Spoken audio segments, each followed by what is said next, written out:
Running into a host connection timeout while trying to join a server can be frustrating, especially when everything seems fine on your end. In Ark Survival Evolved, this error usually means your system isn't able to establish or maintain a stable link with the game server. It doesn't always point to one specific problem, it can be caused by network issues, server settings, or even temporary connection interruptions. Sometimes the server is online, but your connection drops before it fully loads. Other times, firewall settings or net restrictions block the connection without showing a clear reason. There are also cases where outdated game files or mismatched versions cause the connection to fail. Instead of guessing what's wrong, these are the steps you can try to fix this and improve your chances of connecting successfully. 1. Restart your internet router to refresh the connection.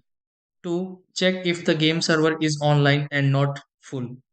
3. Update the game to the latest version. 4. Disable firewall or antivirus temporarily to test connection. 5. Use a wired connection instead of Wi Fi for better stability. 6. Restart your device and try joining the server again.